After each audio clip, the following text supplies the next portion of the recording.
जय माँ काली। भारत माता की जय। भारतवासियों, ये जो भारत के मुसलमान हैं ना, इनका इस्लाम हमेशा खतरे में आ जाता है। हमेशा इनका इस्लाम खतरे में आ जाता है।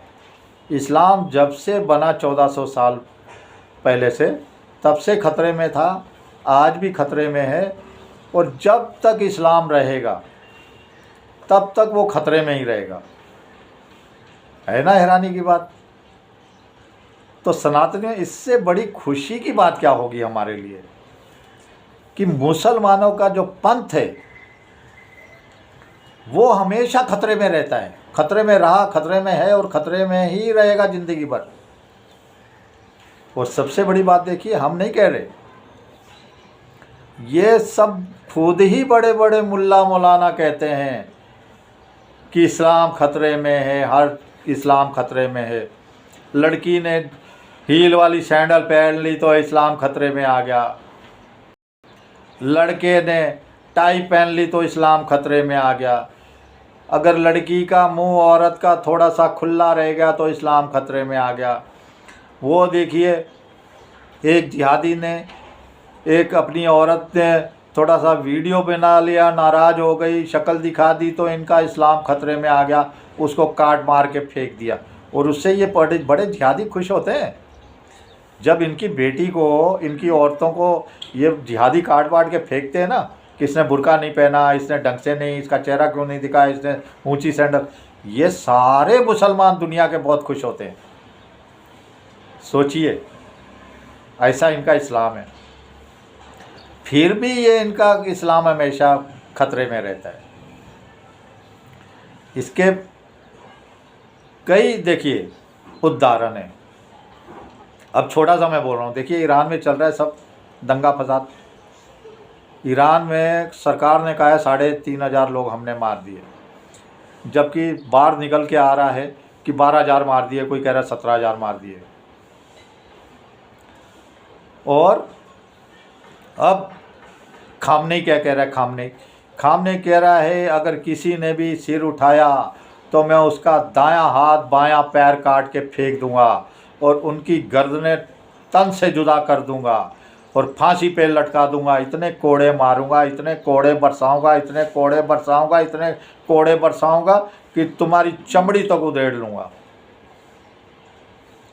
लेकिन इनकी किसी की नज़र नहीं है वहाँ पे। बड़े खुश हैं अंदर से, उड़ाड़ो चमड़ी, दायां हाथ काटो, बायां, दोनों पैर काट दो, दोनों बहुत खुश है। सबकी आवाज़ गर्दन से अदा कर दो, पूरे ईरान की कर दो,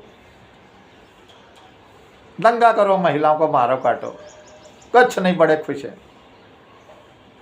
मुंह बंद है, ओवैसी का भी मुंह बंद है, अरशद मदनी का भी बंद है, महमूद मदनी का भी बंद है। बंद कैसे? टेप चिपक गया, टेप, फेविकोल। अब ऐसा टेप चिपका है कि इनके मुंह से आवाज़ निकल पा रही, ना इनके पिछवाड़े से निकल पा रही है। आपको पता होगा कि 2 तरीके से डकार लिया जाता है। डकार है ना, 2 तरीके से लिया जाता है।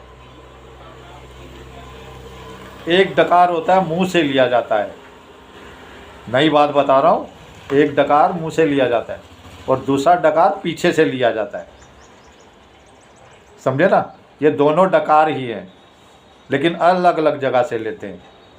लेकिन इनका जो मुसलमान है ना, ईरान के ऊपर इनका मुंह फेविकोल से चिपक गया, इनका पिछवाड़ा भी चिपक गया है। ना ये मुंह से डकार ले पा रहे हैं, ना ये पिछवाड़े से डकार ले पा रहे हैं।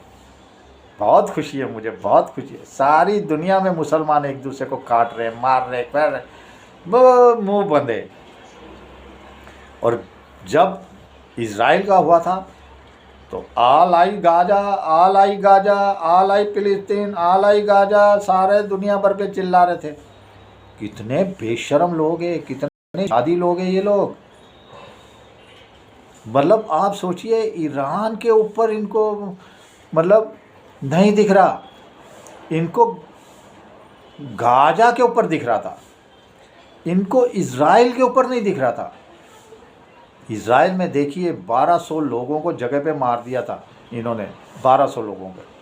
और उसके बाद में वो लेके गए किडनैप करके, उनकी महिलाओं का रेप किया, नंगा के, कच्छी तक भी नहीं पहनी थी, उनको नंगा करके पूरे घुमा रहे थे और उनके ऊपर थूक रहे थे, महिलाओं के ऊपर थूक रहे थे, मतलब लाश के ऊपर।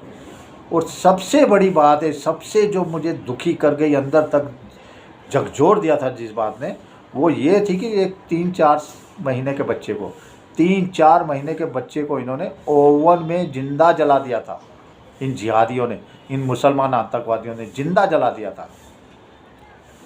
महिलाओं का रेप, उनके पे थूकना, उनका घुमाना नंगा करके, वो तो इनकी फितरत में, उसको छोड़ो। 3-4 महीने के बच्चे को ओवन में जिंदा जला दिया। ये तो मुझे अंदर तक आज भी झकझोर देता जब मैं ये बात याद करता हूँ। लेकिन उनकी नज़र कह रहे हैं उधर ना जाए, बिल्कुल उधर ना देखो, उनको तो मारना है। यहूदियों को हमारी किताब में लिखा है, हिंदुओं को तो मारना है, क्रिश्चियनों को मारना है, हमारी किताब में लिखा हुआ है। बस गाजा की तरफ देखो, लेकिन अब ईरान पे भी मत देखो। भारतवासियों, इनका जो पंथ है ना इस्लाम, वो हमेशा खतरे में आ जाता है।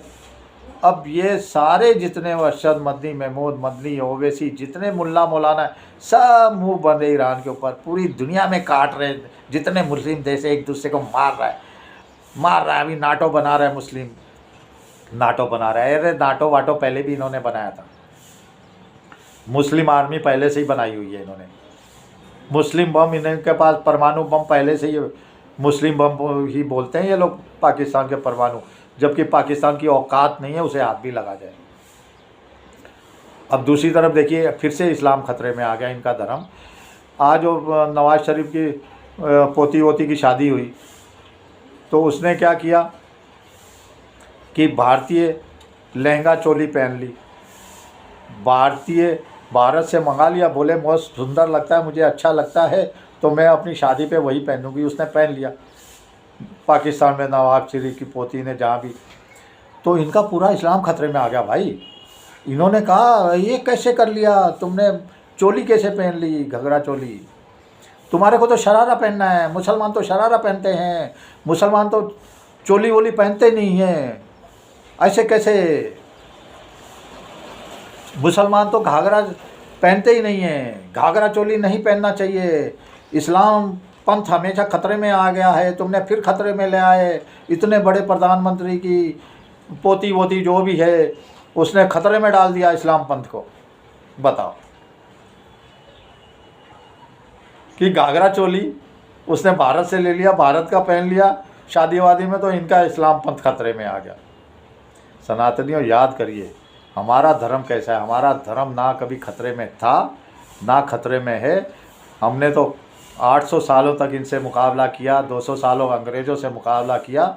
आज ये दुनिया भर की हमारे को गालियाँ देते हैं, हमारे देवी देवता को। हमने कभी नहीं कहा कि हमारा सनातन खतरे में आ गया। हमारा सनातन लाखों वर्ष पहले भी ऐसा था, ना खतरे में था, ना आज है, ना ज़िंदगी में होगा। वो सनातन के अंदर खुद ही इतनी ताकत है, वो कभी खतरे में नहीं होगा। और जो खतरे में है उनका तो खात्मा अब होने वाला है जल्दी। आप लोग एकजुट रहिए, इनको हमेशा खतरे में महसूस कराते रहिए कि ये लोग बहुत बड़े देश में अंदर बहुत बड़े खतरे में, ये लोग याद रखिए। अब ये लोग कभी भी हमला करेंगे, मैं आपको बता रहा हूँ, जहाँ जहाँ इंडी गठबंधन वालों की सरकार आएगी, जहाँ जहाँ ये लोग पूरी तैयारी में है उसके लिए, करने के लिए हमला। इसके लिए सनातनियों याद रखिए, आपको भी रहना है। चलिए अब दूसरी बात पे आते हैं। इनका ना मुंह से पाद मारा जा रहा, ना पिछवाड़े से इनका पाद मारा जा रहा। ऐसा ईरान पे इनका हाल हो गया। और दूसरी बात, मैं एक और बात आता हूँ आपको, बाकी बीएमसी जीती है, देवा बाबू और एकनाथ शिंदे साहब को मेजोरिटी मिली है, लेकिन देवा बाबू तो घूमने चले गए। आप उसमें कोई टेंशन वेंशन नहीं लीजिए, मेयर बीजेपी का ही बनेगा, बीजेपी का ही बनेगा। लेकिन एकनाथ शिंदे साहब को मैं देवा बाबू से भी ज़्यादा पसंद करता हूँ, बिल्कुल ज़्यादा पसंद करता हूँ, आज भी करता हूँ। लेकिन उन्होंने अपनी कमज़ोरी दिखा दी जो होटल में ले गया। इतना भी भरोसा नहीं हुआ, बहुत बड़ी कमज़ोरी दिखा दी एकनाथ शिंदे साहब ने। अरे ठीक है, उनको मतलब 15 दिन रखते होटल में, महीना रखते, 2 महीना बोले जीते हैं, जश्न मनाइए, होटलों में रहिए, खाइए पिए, 5 स्टार होटलों में रहिए, 5 स्टार खाना खाइए, वो चीज़ें अलग थी। ये मतलब कैद करके रखने वाले जो मतलब हो ना, वो एक जलालतपन होता है, वो बेइज्जती होती है। अरे इतनी बेइज्जती क्यों कराने का? अरे जो तुम्हारे साथ नहीं रहना चाहिए वो आज अगर तुमने रोक लिया तो 6 महीने बाद चला जाएगा, 1 साल बाद चला जाएगा, 2 साल, वो आपके साथ नहीं रहेगा जिसने दिमाग बना लिया। तो ये एकनाथ शिंदे साहब को भी मैं बताना चाहता हूँ, जितने भी लोग ऐसे होटलों में, वो नहीं रहेंगे आपके साथ, नहीं रहेंगे। फिर से कहता हूँ, आप टेंशन मत लीजिए, बीजेपी का ही मेयर बनेगा। और सनातन धर्म की जय थी, जय है और जय ही रहेगी। ना हमारा सनातन धर्म कभी खतरे में था, ना है, ना कभी होगा। इनका इस्लाम पंथ हमेशा खतरे में था, खतरे में है और जब तक है इस दुनिया में खतरे में रहेगा, खतरे में रहेगा, खतरे में रहेगा। ये हम सनातनी नहीं कहते, ये खुद मुल्ला मौलाना ही कहते हैं। ये हम सनातनी नहीं कहते, ये इनके मस्जिदों से ही आवाज़ निकलती है। ये हम सनातनी, हम हिंदू नहीं कहते, ये खुद ही कहते रहते हैं कि हमारा इस्लाम पंथ खतरे में है, हमारा इस्लाम पंथ, इसको बचाओ बचाओ। चलिए, बाकी आपके ऊपर है। जय श्री राम, जय श्री हनुमान, वंदे मातरम, जय हिंद।